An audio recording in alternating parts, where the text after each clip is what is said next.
Hi friends, this is Bani and welcome to my channel. বন্ধুরা, আজকে আমি তোমাদের জন্য একটা দারুণ টপিক নিয়ে এসেছি। আজকে আমরা দেখব কিছু অ্যাডজেক্টিভ প্লাস প্রিপোজিশনের ব্যবহার। সেন্টেন্সে আমরা কোন অ্যাডজেক্টিভের পরে কোন প্রিপোজিশনের ব্যবহার করলে সেন্টেন্সে কোন অর্থ প্রদান করে। দেখো, আজকের প্রত্যেকটা স্ট্রাকচার কিন্তু প্রচন্ড ইম্পর্টেন্ট। আমরা এই প্রত্যেকটা স্ট্রাকচারকে সেন্টেন্সে বারবার ব্যবহার হতে দেখি। আর আমাদের জানা উচিত কোন অ্যাডজেক্টিভের পরে কোন প্রিপোজিশনের ব্যবহার করলে সেন্টেন্সটা সঠিক হয়। এগুলোর ব্যবহারে যদি আমাদের ভুল হয়ে যায় তাহলে পুরো সেন্টেন্সটাই ভুল হয়ে যায়।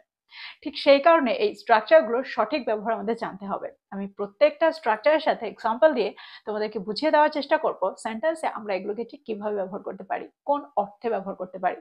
তো প্রত্যেকটা স্ট্রাকচারকে খুব মন দিয়ে দেখো।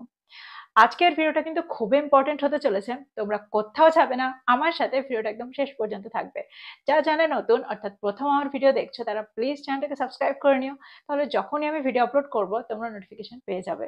তো আর দেরি না করে চলো শুরু করা যাক আজকের ভিডিও। সবার আগে আমরা যে স্ট্রাকচারটা দেখবো সেটা হলো ওয়ারিড অ্যাবাউট। Worried about. দেখো, স্ট্রাকচারটা ব্যবহার আমরা সেন্টেন্সে তখন করি, অর্থাৎ এই অ্যাডজেক্টিভটার সাথে এই প্রিপোজিশনটার ব্যবহার আমরা তখন করি যখন আমরা অর্থ করতে চাই কোনো একটা বিষয় নিয়ে চিন্তিত বা কোনো কিছু নিয়ে চিন্তিত। এরকম অর্থে আমরা সেন্টেন্সের স্ট্রাকচারটা ব্যবহার করব।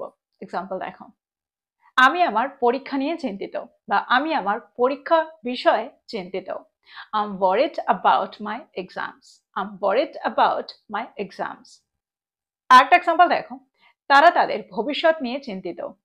They are worried about their future. They are worried about their future.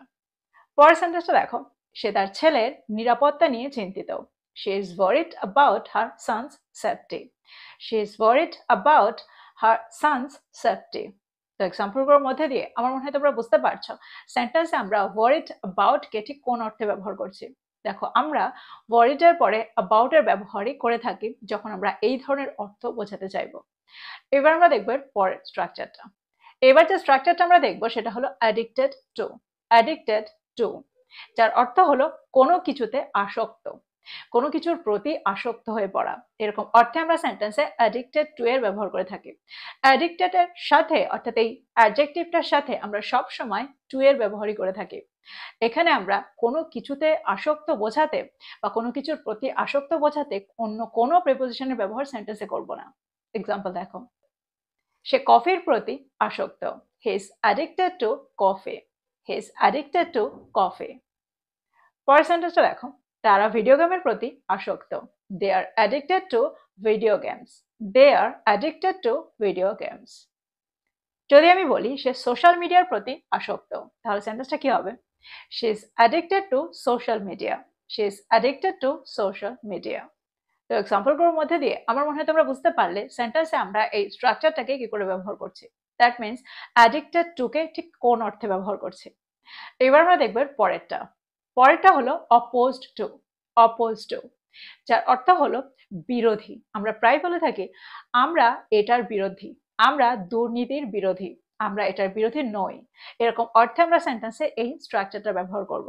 Opposed এর পরে আমরা টু এর ব্যবহারই করে থাকি। সেন্টেন্স দেখো, যদি আমি বলি আমরা দুর্নীতির বিরোধী, তাহলে সেন্টেন্সটা কি হবে? We are oppose to corruption.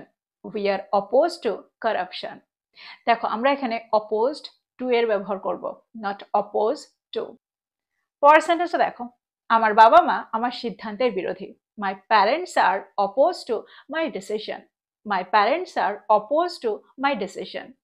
যদি আমি বলি আমার বাবা মা আমার সিদ্ধান্তের বিরোধী নয়, তাহলে সেন্টেন্সটা কি হবে? My parents are not opposed to my decision. My parents are not opposed to my decision. পরের সেন্টেন্সটা দেখো, যদি আমি বলি সে খাবার নষ্ট করার বিরোধী, তাহলে সেন্টেন্সটা কি হবে? He is opposed to wasting food. He is opposed to wasting food. এই সেন্টেন্সটাকে খুব ভালো করে দেখো। যখন আমরা বোঝাতে চাইবো কেউ কোনো কিছুর বিরোধী, তখন আমরা সেন্টেন্সে he is oppose to something এর ব্যবহার করব। কিন্তু যখন আমরা বোঝাতে চাইবো কেউ কোনো কিছু করতে বিরোধী বা কেউ কোনো কিছু করার বিরোধী, তখন আমরা সেন্টেন্সে এই স্ট্রাকচারটা ব্যবহার করব। Oppose to plus verb plus I N G ing এর ব্যবহার করব। That means oppose to plus জিরান্টের ব্যবহার করব। দেখো এখানে তোমরা কনফিউজড হয়ে যেও না, এটা হলো একটা স্ট্রাকচার, এরপরে আমরা একটা জিরান্টের ব্যবহার এখানে করেছি, অর্থাৎ এটা ভার্ব নয়। ঠিক সেই কারণে আমরা এখানে আইএনজি এর ব্যবহার করতে পারি ভার্বের সাথে জিরান্ট ফর্মে। তো আমার মনে হয় এই স্ট্রাকচারটা তোমরা বুঝতে পারলে সেন্টেন্সে আমরা এই স্ট্রাকচারটাকে ঠিক কোন অর্থে ব্যবহার করতে পারি। এবার আমরা দেখব পরেরটা। এবার যে স্ট্রাকচারটা আমরা দেখব সেটা হলো ফ্যামিলিয়ার উইথ। ফ্যামিলিয়ার উইথ, দেখো সেন্টেন্সে আমরা ফ্যামিলিয়ারের সাথে উইথ এর ব্যবহার যখন করব তখন আমরা এই অর্থ করতে চাইবো যে পরিচিত। আমি এটার সাথে পরিচিত, আমি এই জায়গাটার সাথে পরিচিত, আমি এই ভাষাটার সাথে পরিচিত, এরকম অর্থে আমরা সেন্টেন্সে ফ্যামিলিয়ার উইথ এর ব্যবহার করে থাকি। আমি তার ব্যবহারের সাথে পরিচিত, আমরা প্রায় এই ধরনের বাংলা বাক্য বলে থাকি। তো এই ধরনের বাক্যকে, এই ধরনের সেন্টেন্সকে যখন আমরা ইংরেজিতে ট্রান্সলেট করব তখন আমরা ফ্যামিলিয়ার উইথ এর ব্যবহার করে থাকি। সেন্টেন্স দেখো, তিনি নতুন নিয়মগুলোর সাথে পরিচিত। She is familiar with the new rules. She is familiar with the new rules. যদি আমি বলি তুমি কি এই বিষয়টির সাথে পরিচিত, তাহলে সেন্টেন্সটা কি হবে? Are you familiar with this topic? Are you familiar with this topic? পরের সেন্টেন্সটা দেখো, আমি এই ধরনের সমস্যার সাথে পরিচিত। I am familiar with this type of problem. I am familiar with this type of problem. তো তোমরা বুঝতে পারছো ফ্যামিলিয়ার উইথ কে আমরা সেন্টেন্সে কোন অর্থে ব্যবহার করছি। কোনো কিছুর সাথে পরিচিত এরকম অর্থে আমরা সেন্টেন্সে ফ্যামিলিয়ার উইথ এর ব্যবহার করে থাকি, অর্থাৎ এই অ্যাডজেক্টিভ প্লাস এই প্রিপোজিশনের ব্যবহার সেন্টেন্সে করে থাকি। এবার আমরা দেখব পরেরটা। এবার যে স্ট্রাকচারটা আমরা দেখব সেটা হলো এনভিয়াস অফ। এনভিয়াস অফ, যার অর্থ হলো ঈর্ষান্বিত। আমরা প্রায় বলে থাকি সে আমার সাফল্যে ঈর্ষান্বিত, আমি তোমার কনফিডেন্সে, আমি তোমার আত্মবিশ্বাসে ঈর্ষান্বিত। তো এরকম অর্থে আমরা সেন্টেন্সে এই স্ট্রাকচারটা ব্যবহার করে থাকি। এক্সাম্পল দেখো, আমি তার সাফল্যের প্রতি ঈর্ষান্বিত। I am envious of his success. I am envious of his success. যদি আমি বলি আমি তার আত্মবিশ্বাসের প্রতি ঈর্ষান্বিত, তাহলে সেন্টেন্সটা কি হবে? I am envious of his confidence. I am envious of his confidence. পরের সেন্টেন্সে দেখো, সে তোমার প্রতিভার প্রতি ঈর্ষান্বিত।